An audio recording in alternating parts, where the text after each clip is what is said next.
지난 말씀 다시 묵상하겠습니다. 먼저 기도하겠습니다. 하나님, 또 한 주간의 삶을 허락하여 주심에 감사드립니다.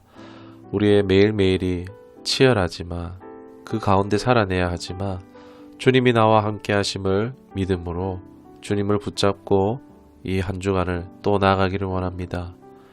주님께 나아갈 때 내가 쉬고 내가 살 수 있음을, 주님을 의지할 때 광야에 길을 내시고 반석에 물이 나오게 하시듯이 내 삶 가운데 역사하시는 하나님을 보게 될 줄 믿습니다. 끝까지 잘 신뢰하며 걸어갈 수 있도록 은혜로 붙잡아 주옵시고 나의 믿음 연약함을 도와 주옵소서. 영의 사람 되기를 원하옵고 우리 구주 예수 그리스도 이름으로 기도드리옵나이다. 아멘. 오늘 함께 하실 말씀은 요한복음 10장 27절 한 절의 말씀 보도록 하겠습니다.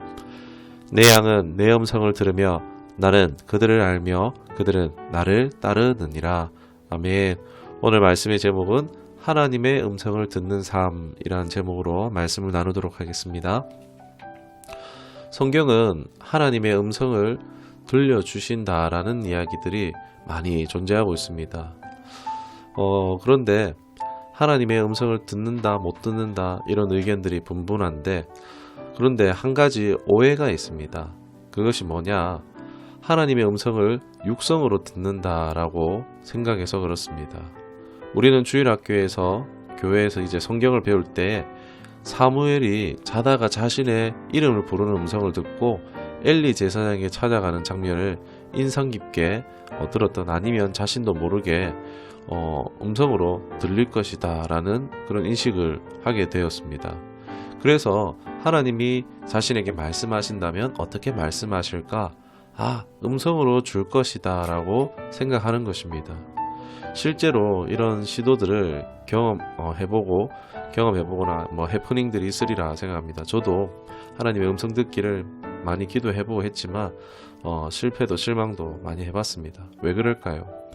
여기에는 힌트가 있습니다. 요한복음 14장 26절인데 보혜사 곧 아버지께서 내 이름으로 보내실 성령, 그가 너에게 모든 것을 가르치고 내가 너에게 말한 모든 것을 생각나게 하리라. 생각나게 하리라.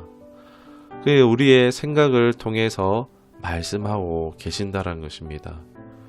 우리는 잘 몰라서 그렇지, 인식하지 못해서 그렇지, 하나님은 이미 하나님의 음성을 우리의 생각을 통해서 듣고 있게 하시는 것입니다. 바로 우리의 생각의 영역 속에서요. 하나님께서는 다양한 방식을 통해서 사람들에게 뜻을 전달하시기도 합니다. 그러나 요한복음 14장 26절의 말씀처럼 성령이 내주하는 사람들에게는요, 생각나게 하심으로 대개 역사하신다라는 것을 우리가 기억했으면 좋겠습니다. 요한복음 16장 13절 그러나 진리의 성령이 오시면 그가 너희를 모든 진리 가운데로 인도하시리니, 우리에게 믿는 자마다 성령님이 다 우리 안에 오셔서 계신데, 이 성령이 뭘 하시느냐 하니 조명하십니다. 밝히십니다. 뭘요? 진리이신 예수님을 알게 하십니다. 성령님께서 우리에게 오신 이유가 바로 이런 것이죠. 또 마태복음 16장 17절에 보면 예수께서 대답하여 이르시되 바요나 시몬아 내가 복이 있도다. 이를 내게 알게 하니는 혈육이 아니요 하늘에 계신 내 아버지시니라. 그러니까 갑자기 뭔가 번뜩하고 떠오른 생각들, 말씀을 깨달아지거나 아니면 답답했던 상황들, 환경들을 재인식하게 되어지거나 문제의 핵심을 깨닫고 위기를 기회로 만드는 그런 좋은 아이디어들이 있죠. 이런 것들이 사실 다 하늘의 빛들의 아버지, 모든 선한 것의 아버지 되시는 하나님께로서 오는 생각이라는 것입니다. 그러니까 내가 똑똑해서 잘난 것이 아니라 하나님이 주신 생각입니다. 로마서 8장 5절에 육신을 따르는 자는 육신의 일을, 영을 따르는 자는 영의 일을 생각하나니. 아멘. 오늘 교회 가야지, 오늘 기도해야지 같은 이런 생각은요, 불신자에게는 없는 생각입니다. 이런 예배하고 기도하고 하는 영의 생각이 바로 영의 사람들에게 있는 것입니다. 오늘 그래서 우리가 그 음성을 따라서 예배하고 있는 것입니다. 하나님은 말씀하세요. 음성으로만 말씀하시는 것이 아니라 하나님은 우리의 생각을 통해서 말씀하고 있습니다. 음성으로 말씀하실 거야 라는 고정관념을 내려놓을 때 우리는 얼마든지 우리 삶 가운데 역사하고 계시는 하나님을 발견하고 깨닫고 나아갈 수 있는 것입니다. 그런데 생각이 난다고 해서 다 하나님이 주시는 생각은 아니라는 것입니다. 요한복음 13장 2절에 마귀가 벌써 시몬의 아들 가룟 유다의 마음에 예수를 팔려는 생각을 넣었더라. 성령님께서 우리에게 생각을 통해서 기억나게 하시지만, 그러나 이 악한 마귀도 어떻게 해요? 생각을 통해서 역사한다는 것입니다. 여러분, 마귀가 주는 것은 뻔하죠. 죽이고 속이고 빼앗는 것입니다. 또 사도행전 5장에 보면은 아나니아와 삽비라 말씀을 기억하십니까? 뭐 어떤 동기인지 모르겠지만 이제 재산을 팔아서 헌금을 합니다. 그런데 막상 하려니까 아까운 생각이 들어서 얼마 숨겼는데 어떻게 됩니까? 그게 사단이 주었던 생각이죠. 그게 별거 아닌 줄 알았는데 성령을 속임으로 말미암아 이 부부가 즉사하는 사건이 있었고, 구약에서 역대상 21장 1절에 사탄이 일어나 이스라엘을 대적하고 다윗을 충동하여 이스라엘을 계수하게 하니라. 다윗의 태평천하 시대가 왔었죠. 그런데 다윗이 하나님이 주신 이 승리가 아니라 군사로 이룬 줄로 착각하고, 이게 사탄이 준 생각인 줄도 모르고 막강한 군사력에 도취되어서 요압조차도 말렸음에도 이 군사를 계수해보는 일이 일어납니다. 그 결과 어떻게 됩니까? 역대상 21장 14절에 이에 여호와께서 이스라엘 백성에게 전염병을 내리심에 이스라엘 백성 중 죽은 자가 7만 명이었더라. 별거 아닌 죄인 줄 알았는데 세볼 수 있잖아요. 그런데 이것이 하나님의 영광을 가로막죠. 이 일로 백성들 중에 전염병으로 7만 명이 죽습니다. 하나님께서 우리에게도 생각을 넣어주시지만 마귀도 우리에게 망할 생각을 넣어준다. 이것도 우리가 꼭 기억해야겠습니다. 요한일서 4장 1절에 사랑하는 자들아 영을 다 믿지 말고 오직 영들이 하나님께 속하였나 분별하라. 많은 거짓 선지자가 세상에 나왔습니다. 로마서 12장 2절에 너희는 이 세대를 본받지 말고 오직 마음을 새롭게 함으로 변화를 받아 하나님의 선하시고 기뻐하시고 온전하신 뜻이 무엇인지 분별하도록 하라. 그래서 우리에게 필요한 것이 무엇입니까? 정신을 똑바로 차리고 분별할 수 있어야 됩니다.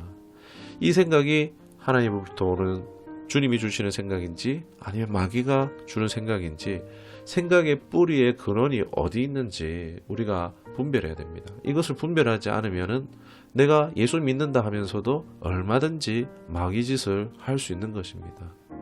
분별해야 하는 이유가 무엇이겠습니까? 로마서 6장 16절에 너희 자신을 종으로 내어주어 누구에게 순종하든지 그 순종을 받는 자는 종이 되는 줄을 너희가 알지 못하느냐. 혹은 죄의 종으로 사망에 이르고 혹은 순종의 종으로 의에 이르느니라. 평생 교회를 그렇게 열심히 다니고도 나도 모르게 마귀의 순종해서 마귀와 함께 멸망할 수도 있다는 것입니다. 이제 생각을 분별하는 방법을 나누기를 원합니다. 히브리서 4장 12절입니다. 하나님의 말씀은 살았고 운동력이 있어 좌우의 날선 어떤 것보다도 예리하여 혼과 영과 및 관절과 골수를 찔러 쪼개기까지 하며 또 마음의 생각과 뜻을 감찰하나니. 하나님의 말씀으로 분별할 수 있습니다. 일일이 성경을 펼쳐놓고 찾아보는 수도 있겠지만 언제 그러고 있습니까? 우리의 생활 속에서 하나님의 말씀을 늘 가까이 하면 그 말씀을 다 이해하지 못하더라도 어떻습니까? 말씀에 배어있는 하나님의 속성, 하나님의 감정, 하나님의 뉘앙스, 하나님의 진위, 이런 것들이 가랑비에 옷 젖듯이 익숙해진다는 것입니다. 그 말씀을 통해서 하나님의 결에 대해서 알면 하나님의 음성을 분별하는 것이, 하나님의 뜻을 분별하는 것이 점점 더 쉬워진다는 것입니다. 우리에게 말씀하시는 분도 성령님이고 이 성경의 저자도 성령님이시기 때문입니다. 디모데후서 3장 16절에 나오죠. 모든 성경은 하나님의 감동으로 된 것으로, 성령의 감동으로 된 것입니다. 그래서 우리는 말씀을 읽고 묵상하는 훈련이 반드시 필요합니다. 그리고 그 다음으로 그 외에 하나님의 음성을 듣지 못하는 이유에 대해서 나누기를 원합니다. 정확히 얘기하면 들었지만 순종하기 싫어서 잘못 들었다고 무시하는 경우입니다. 들어도 순종할 마음이 전혀 없으면요, 듣기가 어려워집니다. 여러분, 성경도 인격이십니다. 탄식하신다 그러잖아요. 계속 말해봐야 무시할 사람에게 점차 성령님은 말하지 않으십니다. 보통 자신의 생각이 너무 강한 사람, 영은 강하지 않고 약한데 자신의 이성이 너무 강해서 철저히 이성의 지배를 따라 살아가는 경우입니다. 내 뜻과 내 계획대로 하는 사람들은요, 사회적으로는 저 사람 잘해 라고 소리 들을 줄 모르지만 하나님의 음성을 듣고 따라가기는 어렵습니다. 지금 비이성을 제가 말씀드리는 것이 아닙니다. 초이성을 따르라는 것입니다. 이사야 55장 9절의 말씀입니다. 이는 하늘이 땅보다 높음같이 내 길은 너의 길보다 높으며 내 생각은 너의 생각보다 높음이니라. 고린도전서 1장 25절 말씀입니다. 하나님의 어리석음이 사람보다 지혜롭고 하나님의 약하심이 사람보다 강하니라. 인간의 이성위에 뛰어난 하나님의 지혜를 따르라 라는 것입니다. 하나님은 오늘도 우리에게 말씀하십니다. 대개 성령이 내주한 사람들에게는 생각을 통해서 기억나게 함으로 말씀하고 계십니다. 여러분, 생각은 전쟁터입니다. 하나님의 생각, 내 생각, 마귀의 생각이 있습니다. 분별력이 필요합니다. 왜 우리는 주님의 어린 양입니다. 내 양은 내 음성을 듣는다 하지 않습니까? 우리가 양이면 주인 대신 목자의 음성을 따라가야지 좋은 꼴을 먹을 수 있고 계속 살 수 있는 것입니다. 그런데 목자의 음성을 모르면 어떻게 되겠습니까? 헤매거나 이탈하거나 큰일 날 수도 있습니다. 하나님의 말씀을 가까이 해야 다 모르더라도 자주 그 하나님의 말씀을, 그래서 그 말씀의 결을 아는 데까지 가셔야 돼요. 그 생각의 그 결의 출처를 우리가 통해서 알아낼 수 있는 것입니다. 분별하는 것이 바로 하나님의 음성을 듣는 것입니다. 그래서 말씀 훈련도, 음성을 듣는 훈련도 필요합니다. 하나님의 말씀을 꾸준히 묵상하고 기도하는 시간을 가지며 분별하는 것이 필요합니다. 마귀의 음성은 거절하고 대적하며 하나님의 음성에 순종하며 그 주님의 뜻을 이루어 드리는, 그리고 하나님의 기쁨에 참여하는 우리 모두가 될 수 있기를 주님의 이름으로 축원합니다. 기도하겠습니다. 하나님, 나는 주님의 어린 양입니다. 내 목자 되신 예수 그리스도, 내 안에 보내신 주의 영을 통하여서 그 음성을 듣고 따르기를 원합니다. 영적 민감성과 분별하는 지혜를 더하여 주옵소서. 그 주님의 말씀과 더 친해지기를 원합니다. 말씀이 내게 달게 하옵소서.